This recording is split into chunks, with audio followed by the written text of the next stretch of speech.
ګرانو کتونکو زموږ سره دغه ملګري چې ولاړ دي د دوی نه به پوښتنه کوو چې د آی اس پی آر د دغه مشر جامعاتو ته پوهنتونونو ته کالجونو ته تګ ته دوی په کم نظر ګوري او کم خلک چې پروپیګنډې شروع کړي دي هغوی ته څه میسیج ورکوي څه به وایې ورور مې ډیره مننه الف خان صاحب تاسو څنګه خبره وکړه نو زمونږ اصل کې د ملک ادارو باندې یوازې نه چې اس پی آر یا چې کوم دغه اداره دی پسې پروپیګنډه د ملک چې کومه اداره وي که هغه وړی که غټی خو پروپیګنډه چې دی نه دی پکار اصل کې یو ګوند تاسو ته ښه پته چې په سوشل میډیا باندې انختی دی او هغوی هم دا پروپیګنډه کوي چې پاک فوج مرد دا مختلف ډرامې کوي زمونږ اوس تاسو وګورئ آی اس پی آر چې کوم لاړه اول ته خطاب سټوډنټ ته وکړو خلکو اپریشیټ کړه په سوشل میډیا د هغې دغه شو خو چې دلته وګورئ زمونږ خپل ملک اصل کې وي د کلي د چم سپی نه دی دا ګاونډي به څنګه وي او په دغه وخت زمونږ د خبرې مقصد مې دا دی چې دا خلک نه دي دا چې کوم شرپسند ورته ویلی شو یا د ملک دا چې کوم غلط عناصر پکې د جراثیم پکې دغه دي دا خلک چې دي دا د ملک د پاره چې دي دا قهر دی په کار دی چې داسې زمونږ مشر لاړ شي ګوره د بار خلک چې راشي یو آرمی چیف راشي یا بل یو مشر راشي هلته هغوی څنګه په خټو کې استعمال چې پاکستان ته لاړ او هغوی دا دوره وکړه او هغوی ښه اپریشیټ کړه زمونږ بدقسمتي دلته څه دی زمونږ خپل ادارو پسې نښتي یو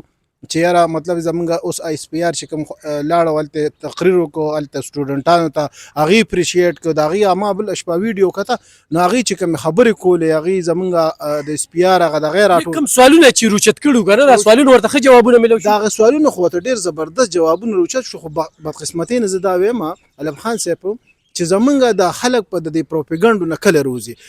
دلته یو غټه خبره دا پکې لازمي منشن کې چې دلته موږ ته اقتدار میلو شي بیا موږ وی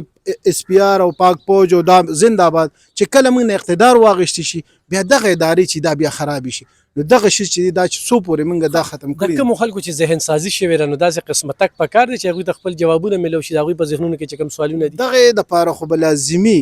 دا چې اوس کوم اکټ پاس شو دلته او دا په دغه باندې دا فیک نیوز چې چلیږي داسې پروپیګنډې د ملک خلاف کیږي زمونږ د فوج خاص کر زمونږ سبا زمونږ د پاکستان فوج چې دی هغه ټارګټ دی د پروپیګنډو خلاف نو زه دغه خلکو ته وایم چې سیاست یو سیټ تکیه دی تا ته به کورسۍ میلو شي خو کم از کم خپل اداره خو بدنامول نه دي پکار نو دغه ایجنسو ته دغه ادارو ته پکار دي چې په داسې قسمه خلکو باندې نظر وساتي او دوی له روزو داسې سزا ورکول نه پکار چې 15 کاله جیل ورکا 10 کاله جیل ورکا او بس روزو بیا باچا ګرځه نو لکه دا نه دي پکار څنګه چې مطلب دا په 8 9 مئی کې 8 مئی واقعیا کې دا خلک گیر شو 9 مئی کې او روته جیل مخې ته احتجاجونه کول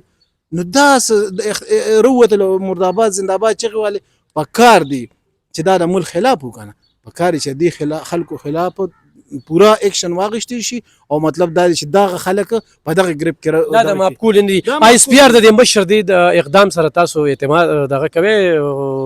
حمایت کوي بالکل جی زه حمایت کوم په نظر ورته کوم بالکل جی حمایت کوم پکار د خلکو سوالونه جوابونه بالکل پکار جوابونه ملو شي او چې بیا جوابونه ملو شي نو هغه نه پس بیا پکار دي چې موږ بیا هم پروپاګاندا کوو بالکل نه جی پکار نه چې پروپاګاندا بیا لکه پروپاګاندا پکار دي نو چې د دې د پاسم پروپاګاندا سوکې نو هغه د ملک سره د قوم سره خاص کر زمونږ د پښتني خور سره ودا زیاتی وي زما په خیال چې سخت نه سخت سزا د خلکو ته ورکړي ګرانو کتونکو په دغه ملک دغه فتنه دغه انتشاریان هغه په اسم نه دی هغه بس عمل په طبي پسې شوی دی خو چې نن دله جواب درکوي ستاسو د خبرو چې دا ولې او دا پسه نو اوس هغې ته هم د ټینګې نه بیا پروپاګانډې کوي نو د آی اس پی آر د مشر دغه جامعاتو ته تک چې کوم دی نو دې ځایي خلکه په ډېرو ښو ټکو باندې ستایي